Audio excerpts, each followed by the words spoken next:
Well, hey, good day to you. This is Todd. I am a regular dude walking in the Word.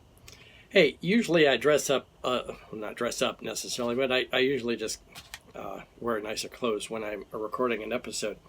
Today I just finished working on one of the trucks, and the work I was doing on it was pretty nasty, and you get all nasty dirty. So you sure don't wear good clothes doing that. And so I put on these clothes that are my work on the truck clothes that they're ripped up and greasy and nasty. But anyway, you might as well wear that. It goes right along with what we're talking about today with gleaning. Gleaning was I look like I'm poor because this is all I have on, but gleaning was something that was done for the poor, and so this is taken today from Leviticus 19 verses 9 through 10.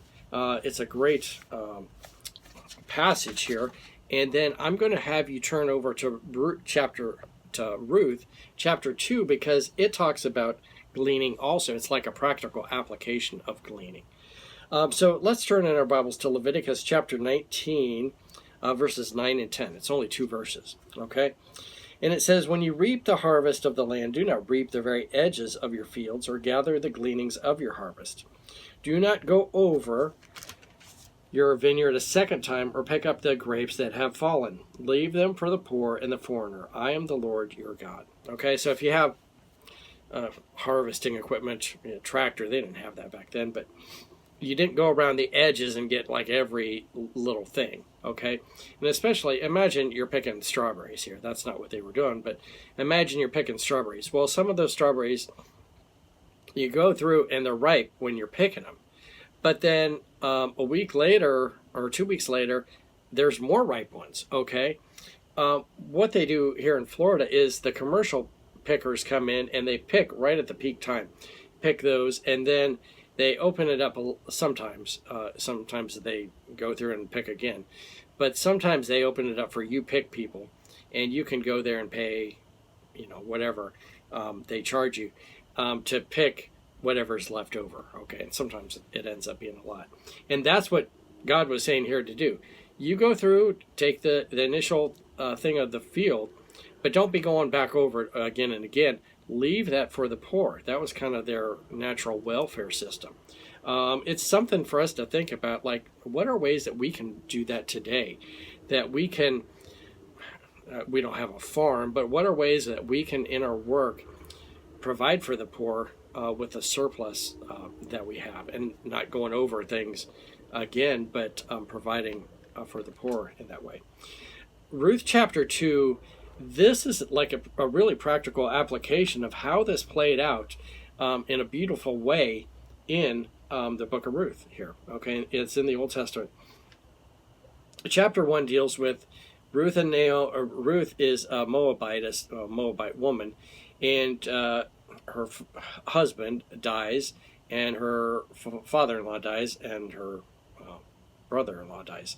Okay, so she ends up coming back with her mother-in-law, Ruth, back to Israel. And when she comes back, this is where we pick up this story, okay?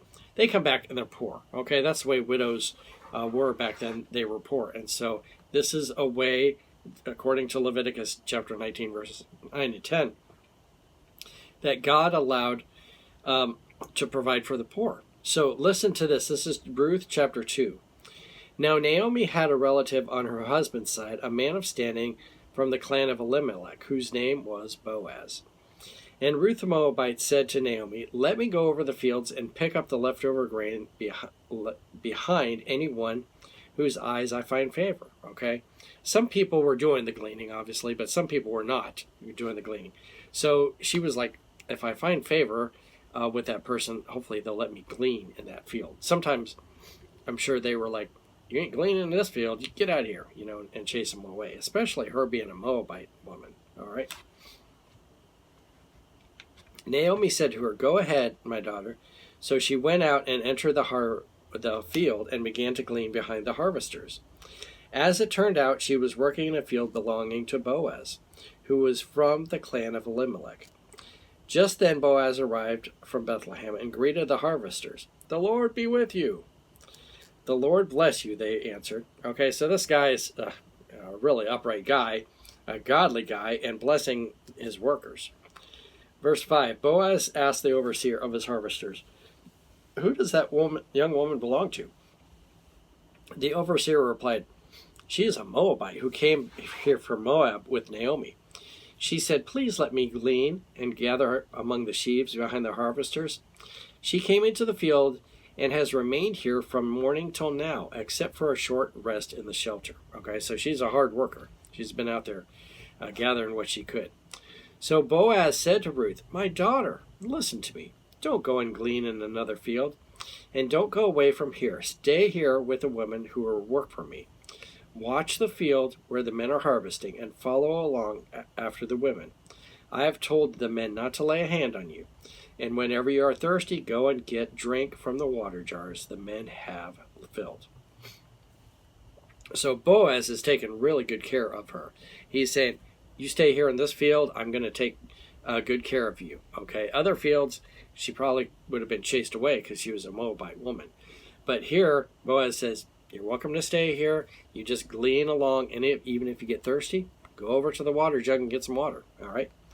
Verse 10, At this she bowed down with her face to the ground. She asked him, "Why have I found such favor in your eyes that you notice me, a foreigner?" Boaz replied, "I've been told about what you have done for your mother-in-law since the death of your husband, how you left your father and mother and your homeland and came to live for a people you did not know before. May the Lord repay you for what you have done.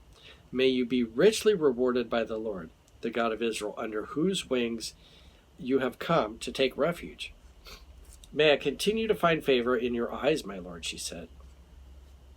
"You have put me at ease by speaking kindly to your servant, though I did not have standing or as one of your servants." At mealtime, Boaz said to her, "Come over here, have some bread and dip it in the wine vinegar." Okay? So he's saying, "Hey, come on, eat our food." When she sat down with the harvesters, he offered some roasted grain, and she ate all she wanted, and had some left over. As she got up to glean, Boaz gave orders to his men. Let her gather among the sheaves, and don't reprimand her.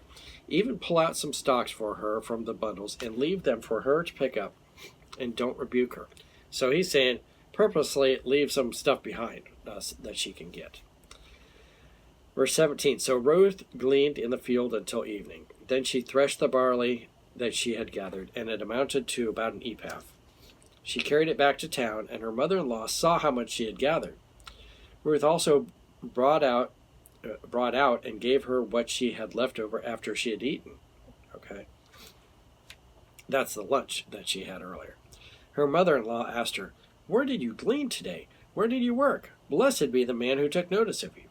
Then Ruth told her mother-in-law about the one at whose place she had been working. "The name of the man I worked with today is Boaz," she said. "The Lord bless him," Naomi said. And to her daughter-in-law, "He has not stopped showing his kindness to the living and the dead. That man is a close relative of ours. He is the one of our guardian redeemers." Then Ruth the Moabitess said, "He even said to me, 'Stay with me, with my workers until they finish harvesting all of the grain.'" Naomi said to Ruth, to her daughter-in-law, "It will be good for you, my daughter, to go with the women who work for him, because in someone else's field you might be harmed." So Ruth stayed close to the women of Boaz to glean until the barley and wheat harvest were finished. And she lived with her mother-in-law. Okay, the story will continue on, where Ruth and Boaz end up falling in love and get married, and Naomi is excited about it because now she has a grandson. And this is also a picture of, when we read the rest of it here, the kinsman redeemer, which we've also read about in Leviticus. But here we're talking about gleaning. My challenge for you today is this: look for ways that you can provide for the poor. Okay, if you have a field and you pick stuff and you can leave stuff for the poor, that's great. But most of us don't have fields like that. So look for ways that you can provide for the poor over from the resources that you have. Okay, and get this too: when it's talking about gleaning here, it's not talking about giving all the trash away, okay? This is the same grain that they were harvesting. So it's the same exact stuff. So it's good stuff, okay? So don't be giving your garbage away and saying, oh, yeah, don't need this anymore. Come get it. Nope. It should be the good stuff that you're giving away. So look for ways that you can provide for the poor, just like God set this up to provide for the poor back then. All right. Hey, thanks for watching. I'm a regular dude walking in the Word, and I look forward to seeing you tomorrow as we continue our journey through Leviticus. Lord's blessing. I'll see you then.